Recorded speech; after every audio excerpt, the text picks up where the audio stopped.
J'adore. Nous aussi, on adore être sur 97.9, bien entendu. Vous savez, bien sûr, que de cette boîte de Pandore peuvent sortir toutes sortes de merveilles. On a commencé avec de la musique gitane, imaginez bien quand même le contexte. Et puis, comme on a peur de rien du tout, on va sauter de sujet. On va passer dans une autre dimension qui est, ma foi, également très très importante, à savoir l'éducation. Et je suis avec Madame Catherine Latrompette. Bonjour. On va parler d'école Montessori aujourd'hui. C'est bien ça? Oui, bonjour. Bon. Alors déjà, merci beaucoup d'être présente parce que je crois que vous venez de loin. On arrive de Rennes avec un petit peu de retard, on s'en excuse, mais on arrive de Rennes. Non, mais il n'y a pas de souci, on a de la musique pour patienter, on a tout le temps, on est chez nous. Et puis vous n'êtes pas seul, puisque vous êtes accompagné de vos enfants, mais qui, je crois, font également partie un petit peu, non pas de l'aventure, parce que c'est plus qu'une aventure, la méthode Montessori, ça date de plus d'un siècle, donc forcément, ça a fait ses preuves. Mais nous sommes avec Valien, votre fils. Bonjour Valien. Bonjour. Vous avez, je dirais, un petit peu quelle fonction dans cette organisation? Je suis vice-président de l'école de Berlioz, qui est notre projet. Très bien. Et puis également donc Jade Latrompette, donc qui est également fille donc de Catherine et qui est elle-même, je crois, dans une association, présidente. Oui, bonjour. Je suis la présidente de l'école de Berlioz. Très bien. Donc école de Berlioz, on se rappelle tous de ce footballeur célèbre qui a joué évidemment au Hertha Berlin. Bien. Alors donc il est temps bien sûr qu'on a présenté maintenant nos invités de remettre un petit coup de boîte de Pandore et on se retrouve tout de suite avec la méthode Montessori. La boîte de Pandore. T'écoutes, c'est trop fort. Ouais, c'est vrai que c'est fort. Et ce qui est fort aussi, c'est finalement de proposer des méthodes d'éducation alternatives. Donc je vous propose un petit plan, Madame Catherine Latrompette, à savoir, on va peut-être démarrer par la base. Pourquoi vous êtes sur le bassin d'Arcachon aujourd'hui déjà ? Alors nous avons été aimablement invités à nous rendre sur le bassin d'Arcachon. Ouais. On a lancé il y a un petit peu plus d'un an maintenant un projet de réseau d'écoles qui s'appuie sur la pédagogie Montessori. Sur laquelle on va revenir bien sûr largement. D'accord. Et on est principalement installé près de là où on habite. Voilà, c'est très pratique. Donc principalement en Bretagne. On est allé jusqu'au département limitrophe. Et puis il y a quelques petits mois de cela, on a été appelé par quelques parents, par un groupe de parents qui habitent le bassin. D'accord. Et qui nous ont dit mais vous n'auriez pas envie de quitter votre Bretagne et de venir proposer votre projet d'école sur le bassin. D'accord. Et on s'est rencontrés déjà une première fois et puis on a dit oui, pourquoi pas. Donc vous êtes là et puis je crois que va se tenir donc une réunion publique. Parlez-nous-en un petit peu. Oui, alors l'idée c'est que effectivement nous avons conçu une école différente de ce qu'on a l'habitude d'imaginer comme école pour nos enfants. Oui. Et ce projet, certes, il est le nôtre, mais on permet à chacun de se l'approprier et puis de l'intégrer sur son territoire. Donc en fait, on est venu aujourd'hui à l'invitation de ce groupe de personnes pour demain, très exactement, une réunion publique. Donc c'est à 15h à Lège-Cap-Ferré. Et l'idée, c'est que nous leur proposions... C'est grand, Lège-Cap-Ferré. Donc au foyer Ali-Giraud. Voilà, oui, désolé, on maîtrise pas encore bien la région. Vous êtes breton. Oui, on peut pas tout savoir.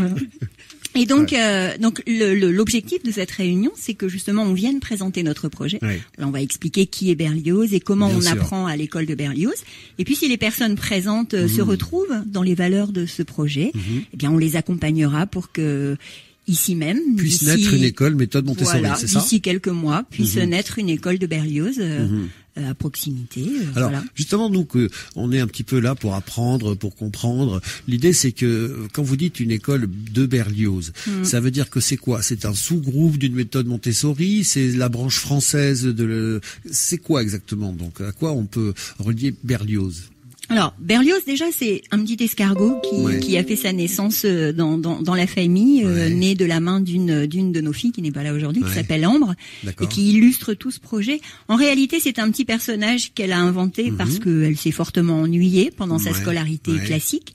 Et on a 7 enfants, donc ça permet quand même de revenir un peu sur des scolarités différentes. Donc, ensemble, on a positivé et on a inventé un concept d'école un peu différent. Alors, pour le replacer dans le contexte montessorien, aujourd'hui, une école Montessori, ça n'existe pas. Ça n'a d'ailleurs jamais existé. Maria Montessori n'a jamais créé la moindre école.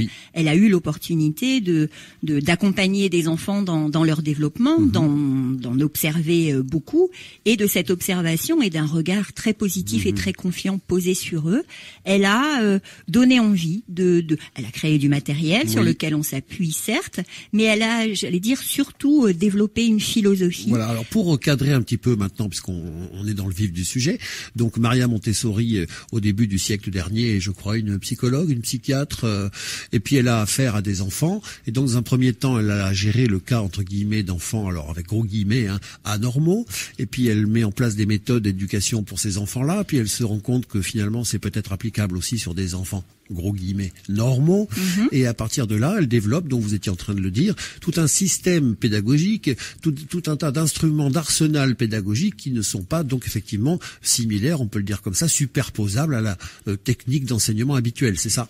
Non, son principal objectif était de permettre à des enfants qui étaient un petit peu sortis de la société classique, soit parce qu'ils étaient débilés, c'est ce que vous disiez à propos d'enfants anormaux, soit parce que ils étaient dits normaux mais vivaient dans la rue, parce que les familles étaient socialement très très affaiblies. Elle souhaitait permettre à ces enfants de réintégrer une vie normale et d'avoir une dignité et d'être respectés dans leur vie. Donc tout son principe d'éducation repose sur le fait que l'enfant est né pour faire devenir un homme ou une femme, en tout cas un adulte, et que cet adulte va devenir justement adulte parce qu'il vit, et en vivant, il apprend. Et donc dans ces écoles, en tout cas dans les écoles qui peuvent porter le nom de Maria Montessori, qui était un des premiers médecins femmes d'Italie il y a un peu plus de 100 ans, eh bien c'est de vivre dans une communauté inclusive, accueillante, et parce qu'on va répéter un certain nombre de gestes de vie commune, parce qu'on va trouver dans son environnement tout ce qu'on a besoin, j'allais dire, pour s'épanouir, pour grandir, alors on va aussi naturellement qu'on apprend à parler et à marcher, on va apprendre à écrire, à lire, à compter. Ça. Alors là aussi, on va un petit peu le développer parce que c'est important de connaître un peu les détails de la méthode. Je reste encore un petit peu sur l'historique. Donc Maria Montessori, elle est italienne. Après se passe un petit fait divers qui s'appelle le mussolinisme. Donc elle trouve que c'est pas un contexte idéal pour développer, je dirais, ses idées. Donc là, elle part en Inde, d'accord, où elle répand largement sa méthode. De l'Inde, après, comme on dit en anglais, ça fait un petit peu du spreading, c'est-à-dire que en fait ça part un petit peu dans le monde, et dans les années 2000, il y avait par exemple, je crois, 4500 écoles version Montessori aux États-Unis. Donc faut pas croire qu'on est en train de parler d'un système marginal, c'est-à-dire que des pays importants, civilisés, etc., ont mis en place et légalisé ou agréé cette méthode d'enseignement dans le monde entier. Ah oui, et depuis très très longtemps. Juste pour une petite anecdote aussi, en 1908, donc 2 ans après l'ouverture de la première école qui n'a jamais porté son nom, mais qu'elle a porté en son nom, la Constitution suisse avait écrit en ces lignes que tout homme devrait être éduqué selon la méthode Montessori. Les Français aussi étaient prêts à le vendre, j'allais dire, à ce point. Certes, Mussolini est passé par là, mais dès 1907-8, tout s'est répandu très très vite. Elle a mis en lumière un enfant dit nouveau, qui était épanoui, qui apprenait seul, qui n'était plus cet être miniature qui dérange tout le monde, mais qui au contraire était très concentré, très apprenant, très curieux, et qui avait envie de progresser. Et tout ça, c'est effectivement largement diffusé dans le monde entier, en France y compris. On a perdu un petit peu ça malheureusement au fur et à mesure de ces dernières années, et peut-être parce que nous sommes français, justement, nous avons besoin de confirmer une découverte, puis de la reconfirmer, puis de la reconfirmer, et il semblerait qu'on redécouvre aujourd'hui les bienfaits des découvertes de Montessori. Si des parents vous appellent pour essayer de voir s'il n'y a pas moyen de moyenner, ça en est la preuve. Je me tourne un peu vers Jade, donc également la trompette. Vous êtes, on l'a dit, président de l'association donc de l'école de Berlioz. Est-ce que on pourrait résumer la méthode Montessori en disant que finalement l'éducation classique consiste à appliquer, je dirais, une méthode à un ensemble d'enfants, alors que là, au contraire, chaque enfant va être considéré individuellement, va avoir sa vitesse de développement. Bref, c'est plus une éducation à la carte. À la carte, oui, parce que le principe de l'éducation Montessori, c'est que l'enfant, on va au rythme de l'enfant et non pas l'enfant va à notre rythme à nous. D'accord, comme ça c'est mieux. Oui, le principe c'est que on va au rythme de l'enfant et du coup de chaque enfant, et on va pas créer un rythme qu'ils doivent respecter comme ça pourrait être plus demandé dans une école classique, en effet. Si j'ai lu un petit peu bien là, les petits renseignements que j'ai parcourus, il y a également un principe aussi de retrait d'éducateur, c'est-à-dire qu'on va donner une méthode au groupe d'enfants, les instruments qu'il faut, et là on met un pas de retrait et on les laisse faire.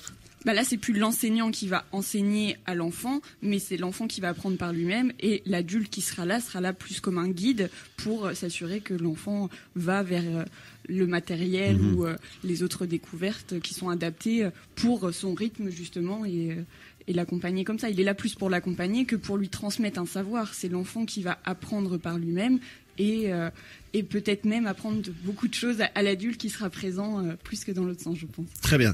Donc Valien aussi, même question. On a parlé de matériel tout à l'heure, on a parlé un petit peu de d'un cadre, d'instruments un peu spécialisés.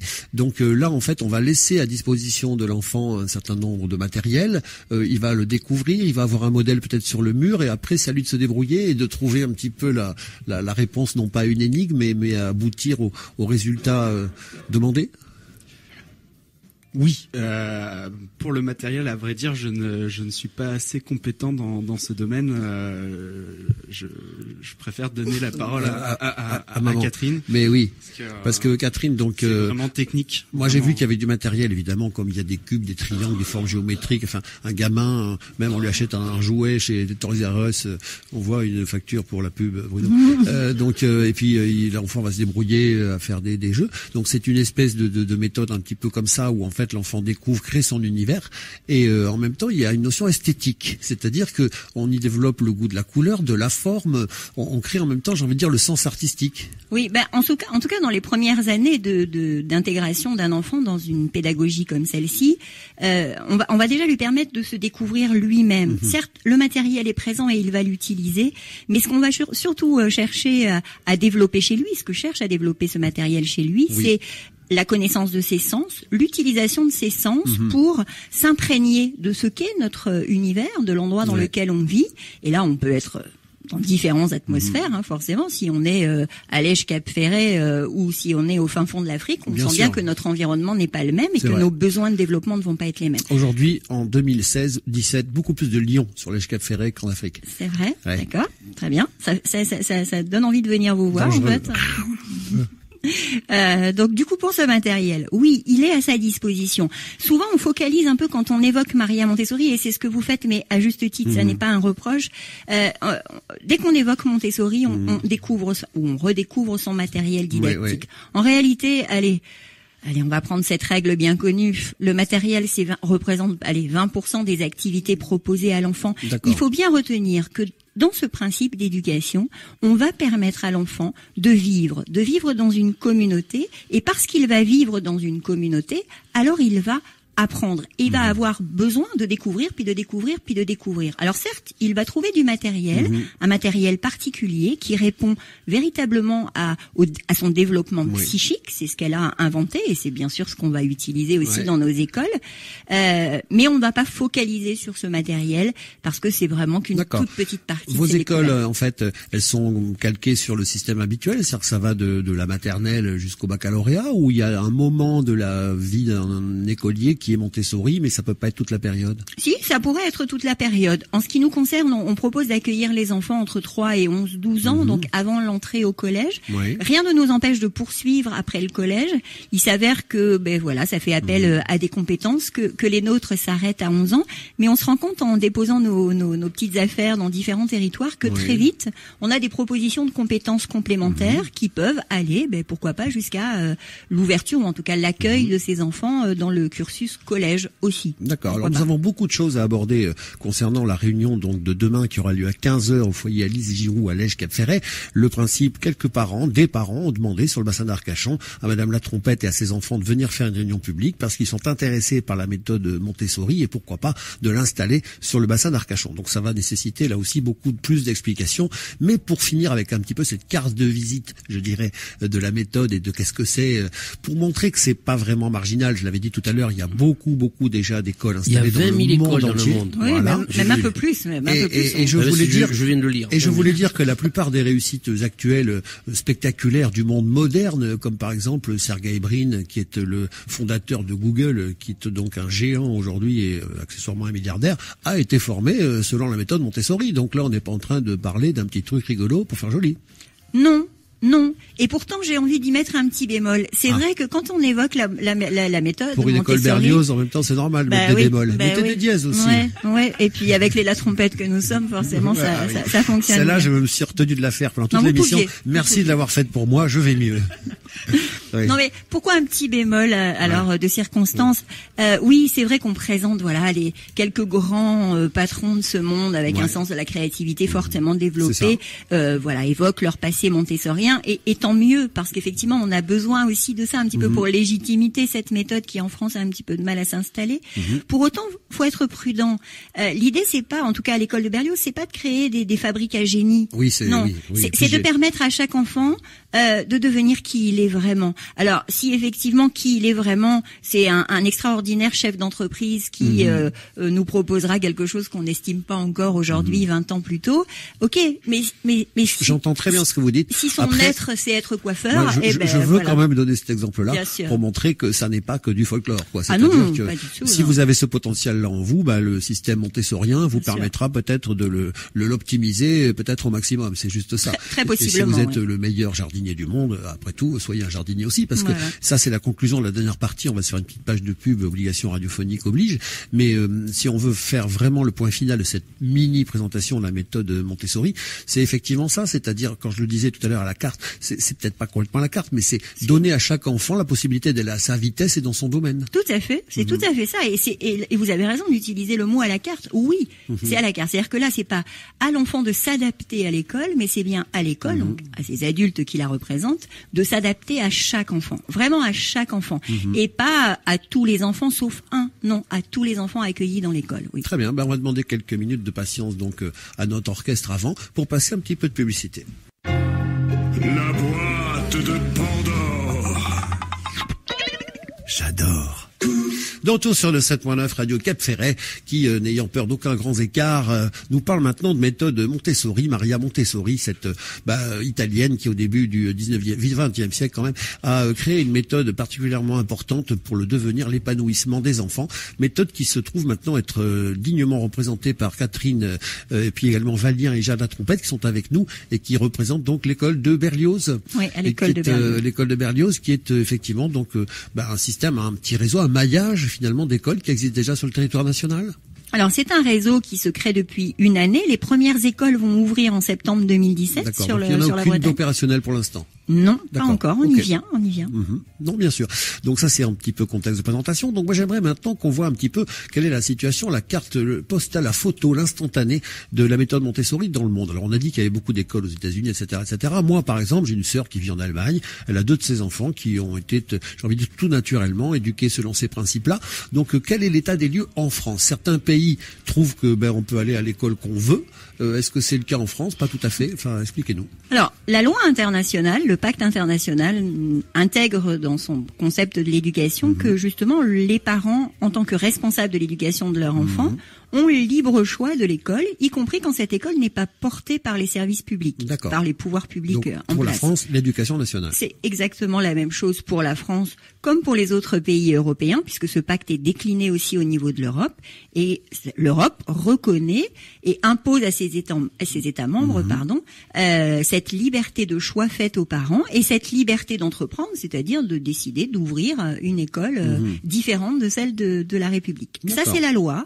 Et donc, elle est plutôt en notre faveur. Absolument. Alors, donc, quel est maintenant le cas spécifique de la France? Parce que on sait que la France se fait épingler parfois par les tribunaux internationaux ou européens pour la condition des prisonniers, pour tel ou tel type de liberté individuelle. Donc, est-ce que la France suit scrupuleusement les directives européennes la matière ou est-ce qu'on fait un petit peu bande à part? Eh ben non, encore une fois, on fait un petit peu bande à part sur ce sujet aussi. Et l'un explique peut-être l'autre. Hein, nos mauvais résultats à l'enquête PISA vient peut-être du fait qu'il n'y a pas une réelle et positive concurrence. Alors, qu'est-ce que c'est que l'enquête PISA? Alors c'est une enquête internationale qui mesure à la fois l'épanouissement et les capacités d'apprentissage des enfants. D'accord. Voilà, le dernier résultat vient de sortir. On a encore perdu de place. On est 27e. Mon Dieu. Bon, oui, voilà. Bon, alors après.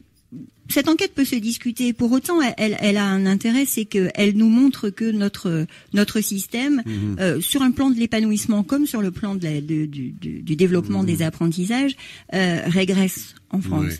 C'est voilà. Après, peu importe la bizarre, place. Pourtant, il y a plein de lois récentes qui disent que il faut faire très attention à l'écriture, que la grammaire est de plus en plus importante. Ah ben non, pardon. Mais oui. Enfin, il suffit pas de le décréter pour que ce soit une réalité.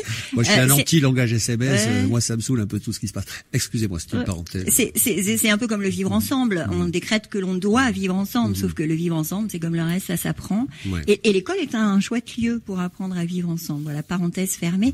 Je reviens sur la particularité de la France. Oui. La France est quasiment un des seuls pays européens qui ne propose pas aux parents un choix libre d'éducation, le choix d'école, parce que voilà, on peut aussi instruire en famille, mais dans l'école. Si, il y a l'école libre et l'école privée. Ouais, sous contrat, donc qui revient sensiblement à la même chose.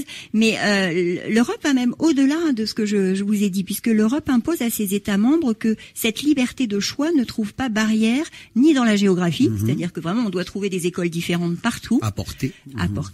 Et puis sans barrière financière non plus. Il s'avère qu'aujourd'hui la France compte 1200 établissements privés hors contrat, donc qui n'ont rien à voir, j'allais dire, avec les écoles portées par les pouvoirs publics. Bon, pour un coût moyen qui doit se situer autour de 300-400 euros par mois et par enfant. Vous ramenez ça au territoire et au porte-monnaie de chacun, on voit bien que cette liberté n'est pas efficace. Alors sur la méthode Montessori stricto sensu, donc je ne parle pas à l'école de Berlioz là. Je veux dire, est-ce qu'il y a déjà d'autres réseaux, d'autres écoles? Combien y a-t-il d'écoles méthode Montessori en France aujourd'hui? Alors aujourd'hui, on estime qu'il y a environ une centaine d'écoles privées réparties équilibrement dans le territoire ou plus dans le sud à Paris alors oui, il y en a comme toujours un petit peu plus à Paris et aux abords des grandes villes, le plus souvent d'ailleurs dans les grandes villes parce que voilà, il est aussi plus facile de s'y installer. On pourra peut-être en parler un petit peu plus tard, mais dès qu'on s'écarte un peu des grandes villes, c'est fini, on ne trouve plus possibilité de ce choix de pédagogie en tout cas. Et donc vous, à l'école de Berlioz, parce que vous habitiez là-bas, vous l'avez, j'ai envie de dire, initié d'abord donc sur la région Bretagne, et on le disait tout à l'heure, aujourd'hui, des régions, des gens de région vous appellent et disent ça nous intéresse que vous veniez importer cette école, cette méthode chez nous. Eh ben oui. Alors c'était d'ailleurs assez amusant parce que notre idée de départ était de créer notre petite école à côté de notre maison. Enfin c'était vraiment très gentillé comme ça. Et puis en l'espace de quelques semaines, on a reçu des centaines de coups de téléphone. Et on a été bien obligés de nous rendre compte que le besoin qu'on avait senti aux abords de notre maison. J'étais enseignante classique à ce moment-là, donc voilà, je constatais bien que des enfants n'étaient pas épanouis et étaient un petit peu laissés sur le bord. C'est important de dire que vous venez vous-même du monde de l'éducation. J'aurais dû vous le demander dès le départ, effectivement, d'où veniez-vous. Donc là, ça légitime, vous avez quand même le double regard. Oui, et du coup, oui, forcément, ce qu'on constatait à proximité de chez nous, aujourd'hui, on est capable de le constater partout en France. On a même été appelé de Guyane, alors peut-être qu'un prochain voyage nous permettra d'aller là-bas aussi. En tout cas, la structure que l'on a créée a vocation de s'installer partout en France et même au-delà, parce que vous évoquiez Montessori dans le monde. Moi, la première fois que j'ai touché du doigt une école Montessori, c'était au Burkina Faso. Et je rêve, nous rêvons à la maison à chaque fois qu'on ouvrirait une école Montessori, enfin à l'école de Berlioz en France, on pourrait créer son pendant dans un pays africain. Donc, alors, allons plus précisément dans cette histoire de réglementation. On a vu l'Europe, on a vu la France. Donc aujourd'hui, si je veux ouvrir une école méthode Montessori, donc j'en ai le droit, mais est-ce que donc du coup j'ai un agrément? Est-ce que j'ai des accords avec l'éducation nationale? Est-ce que je me frite contre l'éducation nationale? Enfin, comment ça se passe? Un peu de tout. Alors, en théorie, depuis maintenant à peine 2 semaines, On a plutôt une bonne nouvelle en ce qui concerne les écoles différentes, puisque Najat Vallaud-Belkacem, il y a quelques mois, avait estimé que cette liberté devait être contrainte et avait demandé à toute personne qui souhaitait ouvrir une école différente dépose une demande d'autorisation d'ouverture à l'inspection d'académie, au rectorat de sa région. Il s'avère que, pour des raisons qui ne tiennent pas tant à la demande d'autorisation, mais plus sur la capacité de l'État de répondre à cette demande d'autorisation, ça a été retoqué. Là, vraiment, il y a 10 jours à peine. Je regarde ma fille, mais oui, c'est à peu près ça, je crois, à peu près 10 jours. Et donc, on revient à un régime de simple déclaration. En même temps, c'est normal que, moi, je sais pas, j'ai aussi des enfants. J'imagine bien que j'aurais envie de savoir qu'ils sont dans un cadre strictement sûr, et donc que quelqu'un puisse, j'ai envie de dire, parce qu'il en a envie, ouvrir une école.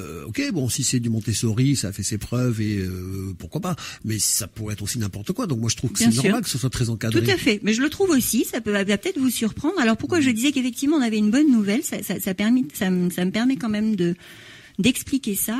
Parce que je vous rejoins. Je trouvais que cette demande d'autorisation, elle avait du bon sens. Oui. Elle permettait justement de ne pas être... De scanner le demandeur, quoi. Oui, et puis de ne pas être marginal par rapport aux écoles du pays. Parce qu'une fois qu'on l'a, on est légitime. Eh ben voilà. Et cette légitimité, elle avait tout son sens. La difficulté qu'on rencontrait malheureusement, c'est que cette ordonnance avait été définie, mais sans aller jusqu'à la mise en œuvre de procédures très pratiques.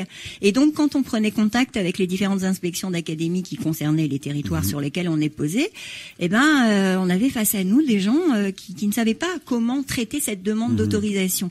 Et quand on construit une école, ça ne se construit pas comme ça en 15 jours. Il nous faut 18 mois, pas loin de 2 ans pour construire et former les enseignants. C'est bon de savoir où on va. Et quand on demande une autorisation, mais qu'on ne sait pas sur quels critères cette autorisation va être observée, c'est un peu problématique. Donc c'est dans ce sens que je disais que cette demande d'autorisation a été retirée. Pour autant, elle reviendra peut-être sur la table dans quelques temps. Deuxième strate du millefeuille de compréhension, donc cette fois-ci la relation directe avec l'éducation nationale, avec les enseignants d'un secteur. On ouvre une école méthode Montessori à Quimper. Qu'en pensent les instituts, les profs des écoles, les professeurs de lycées, entre guillemets, normaux des autres établissements? Quelles sont les relations?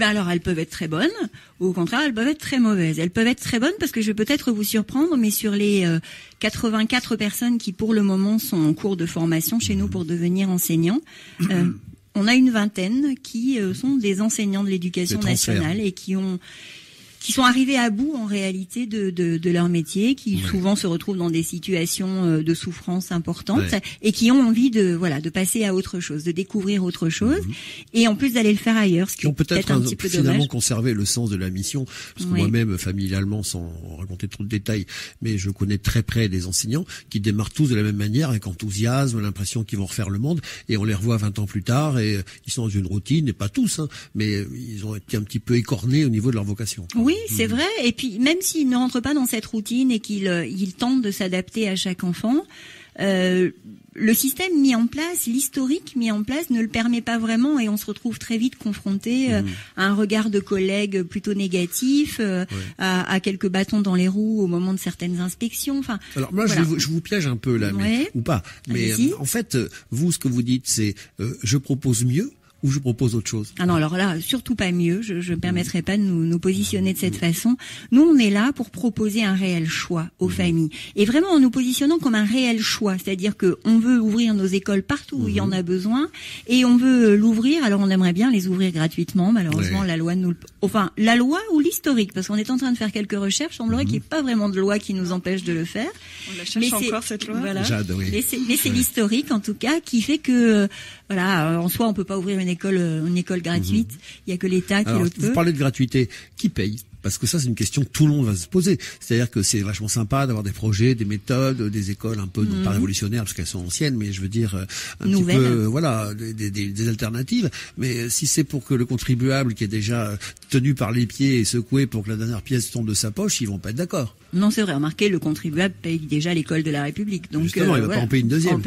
En payer une deuxième, ce serait un petit peu compliqué. Non, alors, là-dessus, on va vous rassurer aussi. Non pas les lois, mais l'historique, a priori, fait que, en tant que association porteuse d'une école, on ne peut pas prétendre à des subventions publiques nationales. D'accord. Une belle discrimination, là aussi, puisque, la liberté d'entreprendre est quand même Soyons un peu concrets. Vous venez, vous avez une réunion publique demain à 15h à Lys Giroux, à Lège-Cap-Ferret. Vous allez expliquer que vous avez peut-être le projet, pourquoi pas, d'installer donc une école méthode Montessori sur le bassin nord.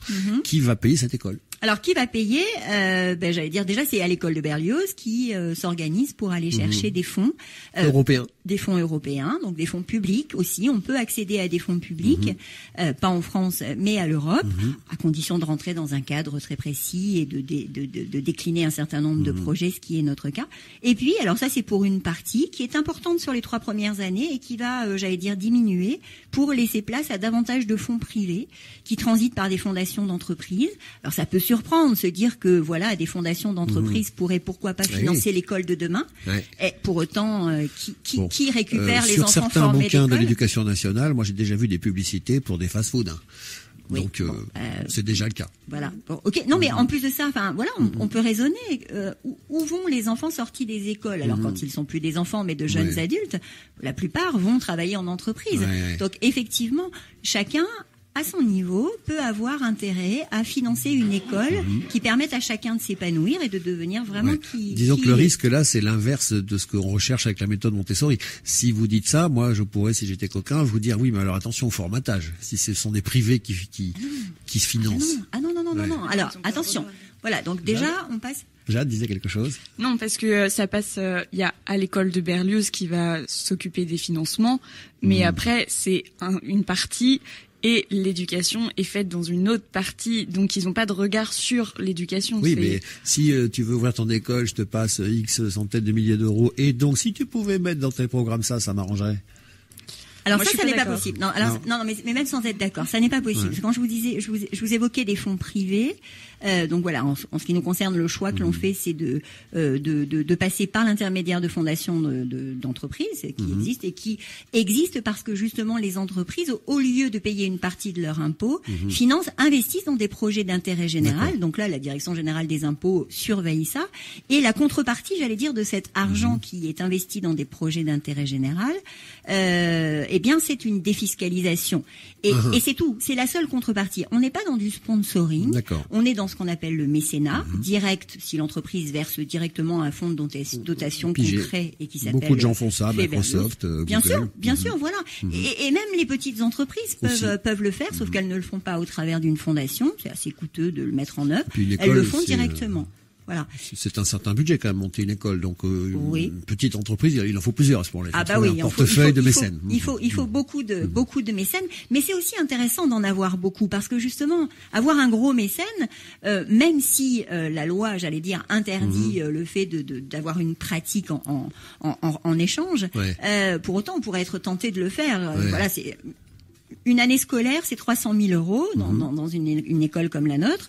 Je vous donne 300 000 euros, mais effectivement, ça m'intéresse de savoir ce que vous allez y faire. Et puis même si je ne le dis pas comme ça, je tente de le diluer.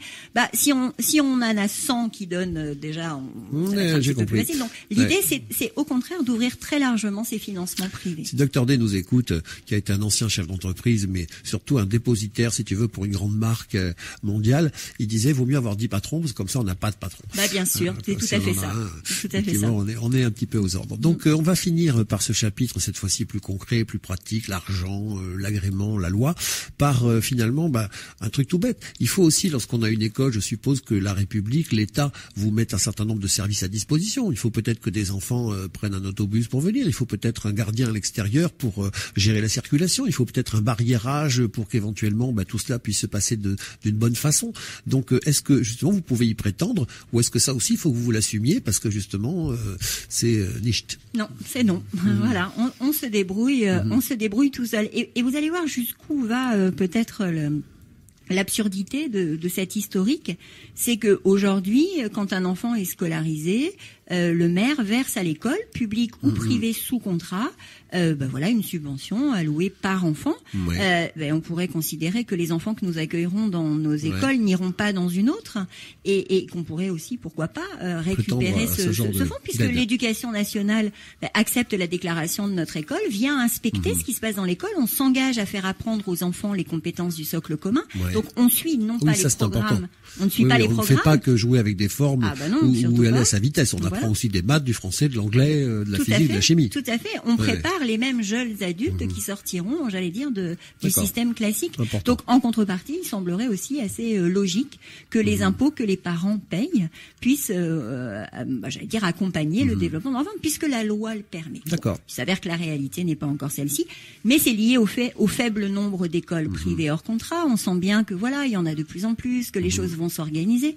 Il y a une fondation qui s'appelle la Fondation pour l'école et qui organise un petit peu tout ça. D'accord. Voilà, alors on en est au balbutiement, alors que vous évoquiez l'Allemagne tout à l'heure, mais voilà, c'est une chose courante et les parents ont effectivement le libre choix de prendre une école ou une autre. Alors on va faire une dernière petite pause, elle sera musicale cette fois-ci, puisque quand on a une masse d'informations comme ça, c'est important de laisser un peu reposer la pâte à crêpes. Ce que je veux dire, c'est que cette dernière partie, préparez-vous, Madame la trompette, parce que ça va être un peu la partie objection. C'est-à-dire pour l'instant, on a vu l'aspect tentant, alternatif, je dirais presque séduisant, donc et de la méthode Montessori et effectivement des choix que vous pouvez proposer, mais il y a aussi des petites objections pratiques que je vais me permettre de vous lister tout à l'heure. On se retrouve après la pause musicale. Allez, on est sur 97.9, bien entendu, Radio Cap Ferret. La boîte de Pandore s'est ouverte sur, Catherine la trompette, mais également donc sur Valien et Jade, ces enfants qui font partie de l'aventure. En même temps, c'est complètement logique. Moi, quand je pense à ce qu'on vient de se dire concernant cette méthode, donc un petit peu alternative d'enseignement, ça va de soi que finalement, ça devient familial tout ça, puisque ça parle des enfants d'abord. Oui, et puis j'allais dire la façon même dont on a créé, avec laquelle on a créé ça à l'école de Berlioz. Excusez-moi, vous l'avez créé collégialement, oui, ou voilà. Vos enfants se sont collés au projet? Non, c'est ce que j'allais vous expliquer justement, c'est-à-dire que on va les laisser nous l'expliquer eux-mêmes peut-être, parce que pour l'instant ils ont eu la part congrue un peu du repas. Donc Valien, comment ça se fait que tu te sois retrouvé, j'ai envie de dire, associé à cette aventure? Alors disons que c'est donc à la base à l'école de Berlioz c'est un projet familial. Pourquoi? Au début, on va dire que cette école a germé dans l'esprit de nos parents depuis la première rentrée scolaire d'An, qui est notre aîné. D'accord. Celle qui a donc dessiné le fameux petit Berlioz l'escargot à l'école. C'est ça. Et au fil du temps, nous 7 avons connu 104 rentrées scolaires. Ah oui, 7 enfants en même temps pour financer, c'est cool. 7, ça fait quand même pas mal de rentrées scolaires. 104 rentrées scolaires, 20 000 jours d'école, c'est beaucoup. C'est une stat. C'est une stat, exact. Je suis assez mathématique, la philosophie mathématique, on va dire. Et tous ces jours d'école ont permis pour nous une réflexion, une possibilité d'analyse. On a analysé tout ça en famille, on s'est toujours concerté. Votre ressenti, vous l'avez livré, échangé. Raconté nos journées, échangé sur nos journées. Et on s'est rendu compte qu'il y avait des choses qui n'allaient pas, il y avait des choses qui allaient bien aussi. Pour parler simplement, vous étiez heureux ou pas à l'école? Plus ou moins. Plus ou moins. Je ne supporte pas l'injustice. Du coup, c'était assez compliqué pour moi de vous intégrer, de m'intégrer dans le moule. Et donc arrive cette constatation. Donc l'étape suivante, forcément, c'est donc d'adopter, j'ai envie de dire, un petit peu une position commune. On va poser la même question à Jade juste après. Et donc du coup, vous impliquez à l'école de Berlioz et on l'a dit tout à l'heure, mais vous allez nous le préciser maintenant. Dans quel rôle exactement? Dans le rôle des idées. Peut-être, on a tous dit qu'est-ce qu'on aimerait avoir dans ce genre d'école. Qu'est-ce qu'on aimerait, dans quelle école on aimerait aller pour être heureux. Si j'étais écolier, est-ce que j'aimerais manger tous les jours? Manger ou non mais manger faire, intellectuellement. Oui, exact.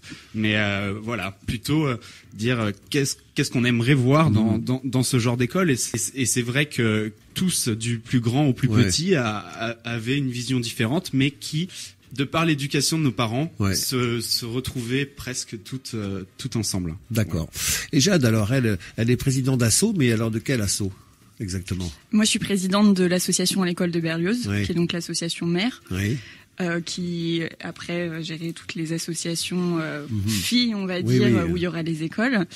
Et c'est pas péjoratif, mais c'est juste pour avoir une image. C'est un peu comme une franchise en fait. C'est ça. C'est l'image un peu. Sauf que c'est associatif et que c'est pas fait pour faire du pognon. Non, mais c'est ça. Voilà. Non, on n'est pas là pour se faire de l'argent, sinon on aurait peut-être déjà arrêté. Pas besoin. Avec 7 enfants et les allocs familiales, vous êtes blindés pour 3 vies. On a largement. Et du coup, oui, en fait, à force de discuter de l'école que nous on aurait aimé avoir parce que on s'y retrouvait pas du tout et que c'est vrai que l'injustice c'est un gros souci qu'on a un peu de mal, qu'on s'est souvent un peu, on a un peu posé du poing sur la table. Alors mais que pas la radio, ça résout non. le livre.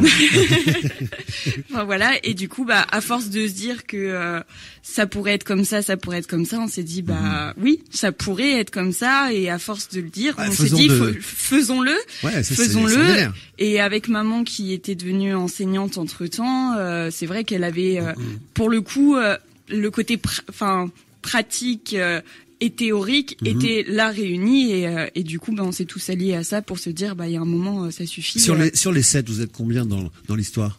On est tous 7 enfants. On est tous après d'un point de vue administratif, les petits sont trop jeunes pour faire vraiment partie sur les documents administratifs, mais ils sont tous là. Quand c'est les réunions à Noël, moi je suis rentrée parce que je fais mes études à l'étranger, mais quand je suis rentrée, c'était à Noël, c'était réunion. Vous êtes en train d'étudier le sensuaire, c'est ça? Le sensuaire. Vous êtes à Turin. Non? Je suis à Turin, oui. Je suis à Turin et du coup quand on rentre, parce qu'on a aussi une autre sœur qui fait ses études en Hollande. Vous êtes pour le Torino ou pour la Juventus? Moi le foot c'est pas trop mon truc. Ah bon? Mais c'est ça qui intéresse les gens, on s'en fout Montessori, parlez-nous de foot un peu. J'ai promis à mes amis italiens que j'irai voir un match, c'est pas encore fait mais j'irai. Allez voir la Juventus, San Siro, c'est quelque chose. Ouais. Et du coup quand on se retrouve, c'est des réunions de famille où on parle de notre projet et les petits qui sont la plus jeune à 10 ans mais vient y dire elle ce qu'elle aime pas et comment elle voudrait que ce soit aussi. Et on est tous entendus. Enfin voilà, l'idée c'est vraiment d'échanger et d'arriver à pas à des compromis, mais à ce que tout le monde puisse y avoir son idée et qu'elle soit entendue, que elle ait 10 ans ou qu'elle en ait 22, ça change rien. C'est nous quoi. J'ai compris. Catherine, alors justement, ça me procure une question. Est-ce que justement, vous savez le fameux mot de procrastination, c'est-à-dire les gens ou de velléité, c'est-à-dire qu'on est tous traversés par des projets, des rêves, etc. Alors est-ce que c'est parce que vous avez une nature propre, vous Catherine, et puis peut-être votre époux, votre famille, que quelque part vous avez eu cette envie de transformer des rêves, des idées en réalité, ou est-ce qu'il y a un peu de Montessori derrière et que c'est Maria qui quelque part permet aux gens de passer du rêve à la réalité? Oui, je crois qu'il y a beaucoup de ça. En tout cas, il y a au moins quelque chose qui nous guide et que j'ai retrouvé chez Maria Montessori, enfin ou peut-être qui s'est révélé au moment où j'ai découvert ses travaux. C'est qu'il y a vraiment, alors mes enfants vous ont évoqué l'injustice qu'ils ne supportent pas. Moi, il y en a une énorme d'injustice, c'est que je sais de quoi je parle. J'ai 7 enfants et quand on rentre avec 7 enfants quelque part, je pense notamment à un restaurant, nous ne sommes pas les bienvenus dans notre pays. Mon mari et moi, on s'est mariés en Norvège, où le regard posé sur l'enfant est tout autre. Et vraiment depuis 24 ans, ça fait 24 ans que j'ai mis au monde ma fille aînée, ça fait 24 ans que j'attends que ce pays porte le même regard sur les enfants. Et je me dis que ça vient pas, voilà, culturellement, la France n'aime pas ses enfants. C'est vraiment dire quoi? Que quand on se pointe à 7 enfants dans un restaurant, les voisins vous regardent mal parce qu'ils se disent ça va faire du bruit, je vais pas vous faire tranquille, c'est ça en fait. Déjà, il y a souvent qu'un siège enfant. Eh bien, ce n'est pas faux. Et puis, quelquefois, on a même eu un certain nombre de restaurants qui nous ont dit non, c'est complet, alors qu'il y avait personne dedans. Oui, parce qu'un enfant, ça consomme moins qu'un adulte également. Et oui, c'est vrai, oui. Voilà, et ça fait du bruit, ça dérange. Donc, en fait, moi, d'une certaine manière, je relie ça à des projets ou des programmes bien plus généraux qui me révoltent à moi, parce qu'après tout, il n'y a pas de raison qu'il y ait que vous qui vous révolte. Moi, j'en ai aussi. Et donc, je pars du principe que, vous savez, ce fameux truc que disent les Indiens, qu'en fait, notre vie, c'est pas notre vie à nous, quoi. C'est celle qu'on est en train de préparer pour nos enfants. Et moi, je pense que le monde actuel, moderne, libéral, a totalement oublié cette notion et que c'est le pour ma gueule tout de suite et maintenant.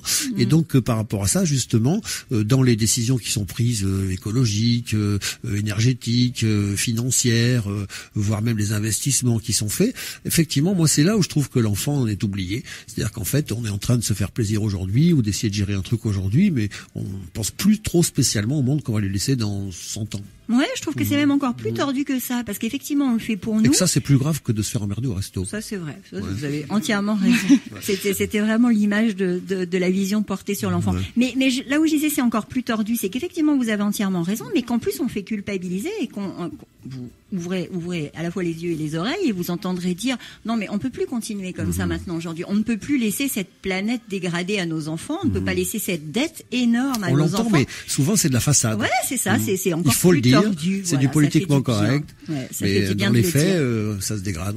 Dans les faits, en tout cas, enfin, je pense que l'enfant n'a pas sa place dans notre société, au sens où il n'est pas respecté en tant que cet adulte qu'il est en train de former. Oui. On accueille à l'école de Berlioz, je dis parce que je l'ai traîné un petit peu avec moi ces 2 derniers jours. Vous allez voir à quel point l'enfant est à sa place de côté. Sacha, chez nous, à 13 ans, il est déjà en 3e parce que voilà, il s'ennuyait en classe. Donc quand on s'ennuie, en général, on vous fait sauter des classes, c'est toujours intéressant. Et donc il fait son stage de 3e. Enfin, il est censé faire un stage d'observation en entreprise, mais comme il n'a pas 14 ans, il n'a pas le droit d'aller dans une entreprise. Donc il est obligé de le faire ou avec papa ou avec maman. Donc il l'a fait avec maman, en l'occurrence. Et il a commencé à rédiger son rapport de stage. Il a une super grande sœur qui a pu signer sa convention. Et vous allez voir, donc du haut de ses 13 ans, il est allé rechercher combien d'enfants dans le monde et il s'est rendu compte que 27%, les enfants représentaient 27% de la population mondiale. Et le petit texte qu'il a écrit, je l'ai trouvé très beau et très touchant. Il a écrit 27, les enfants représentent 27% de la population du monde, mais 100% de son avenir. Et rien que pour ça, on leur doit le respect. Et j'ai trouvé que c'était excellent. Une belle phrase. En effet. Bon écoutez, ça c'était le moment où vous me trouviez sympathique, mais maintenant je vais essayer de prendre un masque un petit peu plus méchant, un petit peu plus mordant. Moi, admettons que je sois demain donc à 15h au foyer Alice Giroux là-bas à Lège. Vous le savez, j'ai une réunion donc avec Madame la Trompette qui va m'expliquer que des parents l'ont sollicité sur le bassin d'Arcachon, envie d'implanter pourquoi pas à l'école de Berlioz dans notre région pour pouvoir, selon le principe géographique dont on parlait tout à l'heure, mettre à proximité de tous un choix. Donc tout cela pour l'instant, je trouve ça très très chouette, très beau, très noble, surtout qu'en plus c'est permis, que l'éducation nationale, même si elle grippe un peu, elle n'a rien à en dire et au contraire tout à s'y associer. Mais il y a des réalités économiques, il y a des réalités de village, il y a des réalités démographiques. Donc par exemple, moi quand je sais que j'ai un maire de Lège-Cap-Ferret qui, il y a encore quelques semaines lors de la présentation des vœux, explique à la population qu'il va lutter de toutes ses forces pour maintenir la totalité des classes, par exemple sur le village du Cap-Ferret, parce que vous savez que c'est une longue commune, que Lège, Cap-Ferret, mais bien sûr les villages intermédiaires, ça fait du kilomètre, et que donc lorsqu'on est sur le bout de la presqu'île, c'est pareil pour tout un tas de communes. Je prends cet exemple-là parce que c'est là qu'aura lieu la réunion demain. Bref, si effectivement moi je me retrouve avec une nouvelle école finalement qui va finalement séduire, et que donc des enfants, et là on parle bien d'enfants normaux, on ne parle pas d'enfants qui ont des handicaps ou qui sont dans une situation spéciale. Donc on va proposer, j'ai envie de dire, une autre possibilité aux enfants, donc ils vont peut-être ou voire sûrement y aller. Donc moi, ma classe que j'essaie de maintenir, ou mes 2 ou mes 3 classes que j'essaie de maintenir sur le Cap-Ferret, je risque de les voir fermer. Je risque de voir des parents qui vont devoir faire 20 bornes avec leur bagnole pour amener leur enfant à Lège. Je risque d'avoir des instituteurs qui vont se retrouver obligés de bouger alors qu'ils avaient fait leur vie, leur maison, leur crédit à un certain endroit. Donc vous impactez quand même sur la vie des villages. Oui. Oui, gros blanc, mais oui. Alors, est-ce que je vous réponds ce que je réponds au maire qui nous dit ça à droite et à gauche ? Vous répondez ce que vous voulez, c'est le principe. Je vais essayer de ramener sur un sujet qui est vraiment celui qui nous guide et l'enfant. C'est-à-dire que, est-ce que notre objectif dans ce pays, c'est de maintenir des classes ouvertes à l'intérieur desquelles des enfants sont en souffrance et en échec scolaire ? Pas forcément sur Cap-Ferret. Moi, tous les gamins que je vois, ils sont contents, ils habitent un pays de rêve. C'est un peu la semaine des 4 jeudis, ils ont la mer à 3 mètres. Enfin, après, je suis pas dans l'intimité, mais ils ont pas l'air très traumatisés, ces enfants. Ah oui, alors, quand j'évoquais souffrance, c'est pas forcément des enfants, j'allais dire, qui semblent malheureux dans le sens où ils ont effectivement un environnement agréable. Quand j'évoquais des souffrances, c'est des enfants qui passent beaucoup de temps chez un orthophoniste parce que, arrivés à 6 ans au CP, ils n'arrivent pas à lire. Quand j'évoque la souffrance des enfants, c'est des enfants qui n'arrivent pas à s'endormir, qui dorment très mal, parce qu'ils ont la peur au ventre d'aller à l'école le lendemain. Ils ont la peur au ventre d'aller à l'école le lendemain parce que, sans que ce soit un objectif recherché, mais ils sont souvent, j'allais dire, humiliés par le fait qu'un apprentissage ne rentre pas aussi vite que son petit copain. Ils sont quelquefois harcelés, bousculés dans la cour. Vous avez raison, ça n'est pas une généralité. Mais de la même façon, après, ça n'est pas une généralité. Je suis d'ici et peut-être que nous aussi, on est un endroit un peu privilégié. Vous voyez ce que je veux dire, les conditions de vie. Je ne crois pas qu'il y ait beaucoup d'enfants tels que vous les décriviez. Ici, en tout cas. Non, c'est vrai, c'est souvent ce que nous disent les responsables des territoires. Mais non, si les enfants étaient si malheureux à l'école, ça se saurait. Et souvent, on encourage les parents à aller prévenir le maire quand ils ont un problème scolaire, parce que si tous les parents qui vivaient cette souffrance scolaire avec leur enfant allaient à un moment ou un autre le dire aux responsables des villages, des communes, eh bien, ces responsables peut-être prendraient conscience de la difficulté qui est vécue. On n'a qu'à voir le nombre d'orthophonistes qui s'est alourdi sur un territoire, etc., et qui du coup passe beaucoup de temps avec des enfants qui pourraient se passer de voir un orthophoniste. Je prends cet exemple, mais il peut y en avoir beaucoup d'autres, c'est vrai, avec des psychologues, des psychomotriciens, voilà, ou des enfants parce que simplement on ne leur apporte pas la méthode, parce que ces enfants ne rentrent pas dans le moule, eh bien, ils vivent de véritables souffrances, même s'ils ont un paysage de rêve à proximité. Mais on est bien d'accord que l'enfance, c'est 100% de l'avenir, mais vous serez d'accord aussi pour dire que c'est aussi le quotidien, la vie. Donc c'est aussi une difficulté économique, c'est aussi mon problème d'aujourd'hui. Et donc je suis une dame, je suis un monsieur, et puis je dois du jour au lendemain faire 20 ou 30 kilomètres, mais peut-être que moi, philosopher sur les enfants à cet instant T, je m'en fous. Et ce que je veux juste, c'est qu'on comprenne que ça m'emmerde, qu'on me modifie soit ma routine, soit ce qui me rend le plus service, Ouais, c'est vrai. C'est vrai, on peut comprendre ça. Je peux répondre à ça que voilà, tant mieux si certaines personnes n'ont pas envie de combattre cette routine. OK.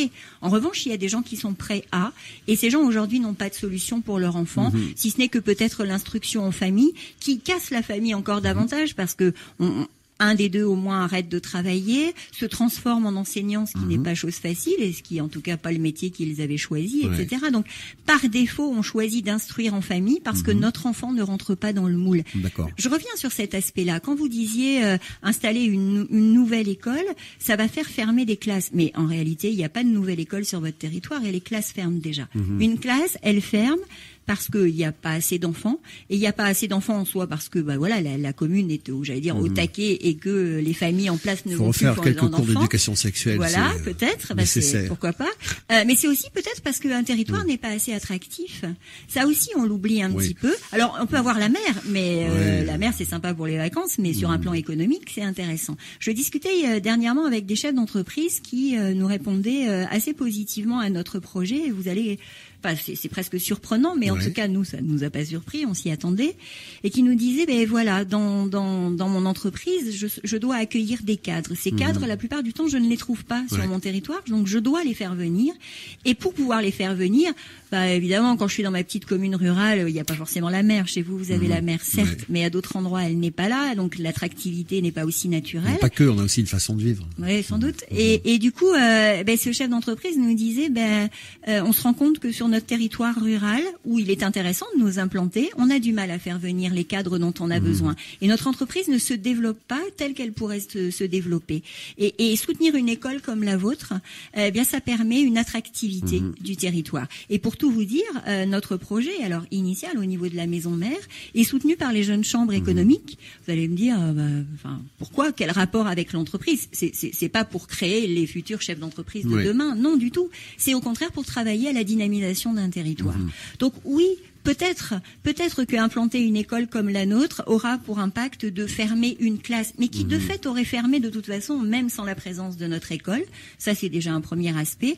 Le deuxième, c'est que, est-ce que vraiment, quand on raisonne sur l'avenir de nos enfants, on doit se poser la question, j'ouvre une classe ou j'ouvre pas de classe, qu'un adulte, je suis navrée de le dire, mais je le pense vraiment, qu'un adulte qui a la sécurité de l'emploi fasse 10 minutes de plus en voiture pour aller à son poste d'enseignant, est-ce que c'est pas moins dramatique que de voir 5, 6, 7 enfants qui arriveront en échec scolaire au niveau du collège? Le débat est posé. Voilà, c'est pour ça que je regrette qu'il y ait personne en face de vous qui soit directement concerné. Et c'est pour ça aussi que j'assume ce rôle, puisqu'il faut bien que quelqu'un le tienne. Alors je continue un petit peu dans le volet un peu non plus des objections, mais des méchanceries.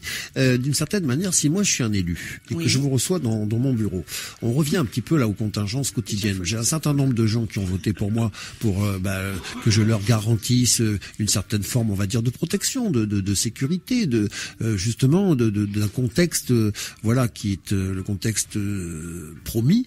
Et donc si effectivement je suis un élu et que je vous reçois, je me dis écoutez, cette dame elle a peut-être une vraie passion et des vrais arguments, mais en même temps moi je vais me mécontenter tout un tas de gens. Donc déjà électoralement c'est pas bon. Deuxièmement, effectivement, puisque ma mission c'était, je vais aller dans votre sens, chers administrés, aller dans leur sens, c'est aller protéger l'école, c'est aller protéger la classe et les instituteurs. Donc j'ai pas envie de vous rendre service. J'ai pas envie de vous donner une aide financière. J'ai pas envie de vous donner un local. J'ai pas envie de vous donner un flic municipal pour surveiller la sortie de l'école. J'ai pas envie de vous donner des barrières. Alors déjà, vous nous donnez rien. Donc en l'occurrence, que vous n'ayez pas envie de le faire, c'est plutôt bien. Pour autant, oui, vous avez raison sur ces aspects-là aussi. Et si un élu nous dit ça, alors on s'installera pas sur sa commune. L'idée, c'est pas d'installer une école, surtout que voilà, on n'a peut-être pas le temps de rentrer dans ce détail, mais à l'école de Berlioz, c'est une école ouverte, un véritable acteur du territoire qui, permet d'émanciper les ressources du territoire.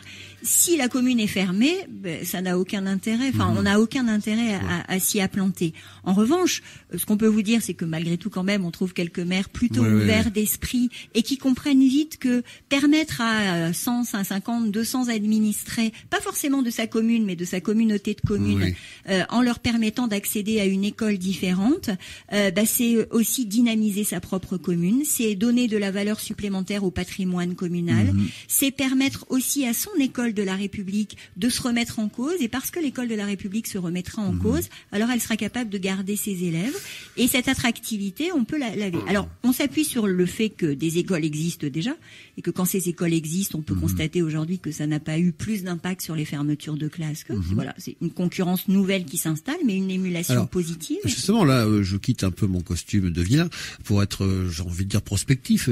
Valien disait tout à l'heure qu'il était plutôt le matheux philosophique, donc là, je peut-être rejoins son territoire à lui. Pourquoi est-ce qu'on ne tiendrait pas compte justement de valeurs démographiques à ce moment-là? C'est-à-dire que si je suis sur une commune qui effectivement, il y a quelques semaines de cela, dans un journal local, la Dépêche du Bassin, un état des lieux des différentes communes du bassin d'Arcachon et puis les recensements. Et donc il s'avère qu'effectivement certaines villes sont avec des croissances négatives. Il y a aussi d'autres villes comme Miros, le Val-de-Leyre, etc., qui eux au contraire ont des croissances à 2 chiffres. Pourquoi? Pour des raisons très simples. Quand vous êtes sur le Pilat, le Moulot, le Cap-Ferret, vous avez des baraques qui valent très très cher du mètre carré. Donc forcément, les gens petit à petit s'éloignent pour trouver des possibilités d'achat, de logement, etc. Donc il y a une espèce de logique comme ça qui est poussée par l'économie, qui répartit les gens. Donc il y a des villes qui se vident parce qu'elles sont un peu hors de Brie, ou un peu loin, et puis d'autres villes qui se remplissent parce que justement elles sont plus accessibles. Pourquoi on n'irait pas justement essayer d'aller s'installer dans les endroits qui sont en demande finalement, ou qui eux ont la place à la fois pour l'école de la République et pour l'école de Berlioz? C'est effectivement ce qu'on fait. Alors vous évoquez cette réunion demain à Lège Cap-Ferret. Elle se pose là parce que voilà, pour des raisons pratiques, les personnes qui l'ont organisée habitent à proximité et c'était fait. Mais c'est pas parce que la réunion publique se trouve là que forcément l'école se situera. Le projet est sur cette commune-là. Non, ça n'a pas d'impact direct. Il faut un lieu de rencontre. Après, la recherche des locaux se mène bien sûr sur un certain nombre de critères et les critères que vous évoquez sont évidents. Déjà, il faut trouver des locaux vides. Donc, ça fonctionne avec. Et après, encore une fois, j'allais dire, ça concourt beaucoup de choses concourent à la possibilité d'accueillir une école ou pas.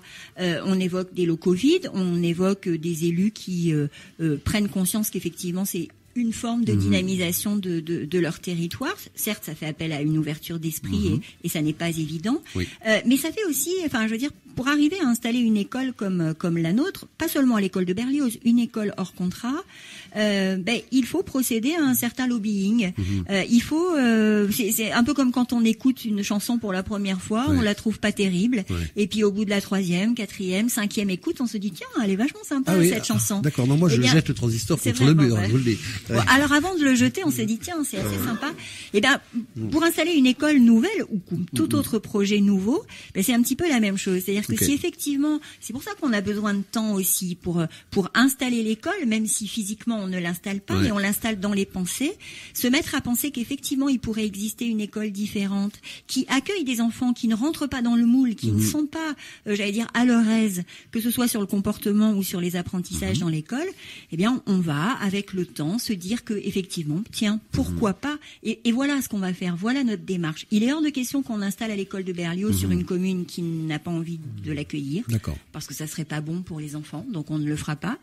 Et puis déjà parce qu'on ne le pourrait pas, parce qu'au final c'est le maire qui nous donne, d'un point de vue sécurité, l'autorisation d'ouverture. Donc s'il ne veut pas le faire, il ne le fera pas. On va pas s'entêter non plus. D'accord. Mais on va plutôt être là pour convaincre, pour montrer que ça peut avoir un impact positif et sur le territoire et sur les écoles qui sont sur le territoire.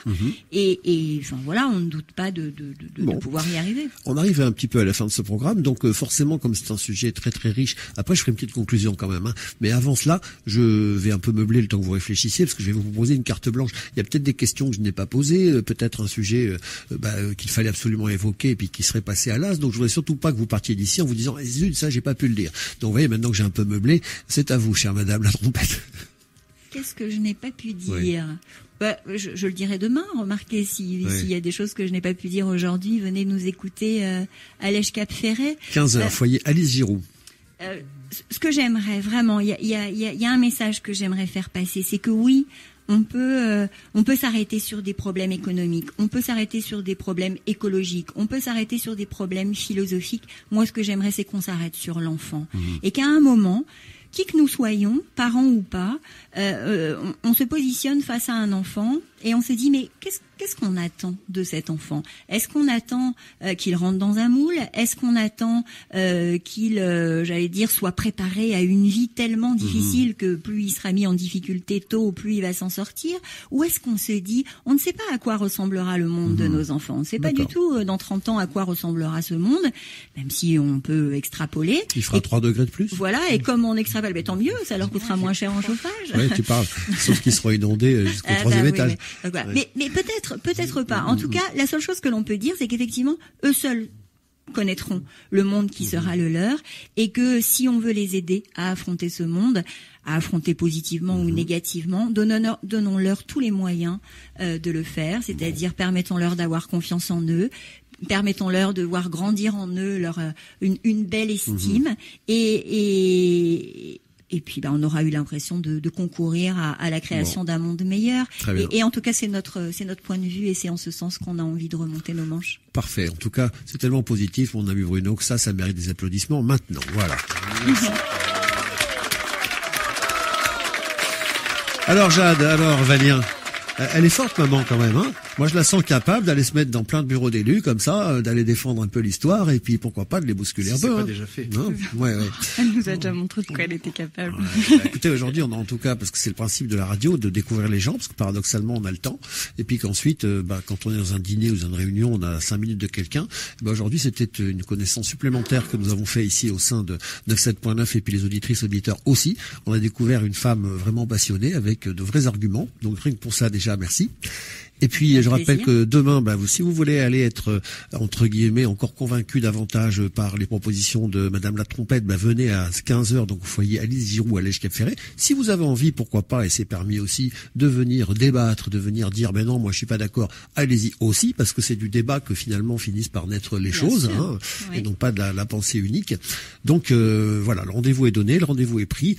On verra bien la suite un petit peu de cette aventure, parce que c'en est une, mais en tout cas, dès que ça parle d'enfants, que ça veut leur donner les meilleures conditions possibles, forcément on ne peut être que d'accord, mais bon courage parce que ça va pas être facile. Merci, on en a à rendre. Bon, c'est fait. Alors moi je vais donner un petit peu la suite des réjouissances. Vous le savez, nous sommes vendredi, donc nous allons nous retrouver évidemment avec un programme du week-end. Dès 22h ce soir, encore un n'importe quoi avec le docteur, dès les célèbres musiques que tout le monde apprécie sur 97.9. Ensuite, c'est le week-end, donc forcément à partir de samedi, vous allez avoir le droit à certaines rediffusions dont Facebook vous fera le détail. Et puis dimanche, les passeurs de mémoire, entre 11h et midi, une émission remarquable avec Anne de Beaumarchais, où là il est fait appel à des personnes qui sont un petit peu l'âme de ce bassin d'Arcachon, qui sont peut-être un peu moins bling-bling que certains de nos invités, mais qui par contre, c'est un peu sur eux qu'on a fait le bassin d'aujourd'hui et de demain, et en cela ça rejoint un tout petit peu le thème de l'émission qu'on vient d'avoir avec en tout cas la méthode Montessori. Donc d'ici là, passez un très très bon week-end. Merci à toutes et à tous. Restez sur 97.9 parce que quitte à écouter la radio, autant rester sur une qui soit audible. Allez, salut à toutes et à tous. La boîte de Pandore. J'adore.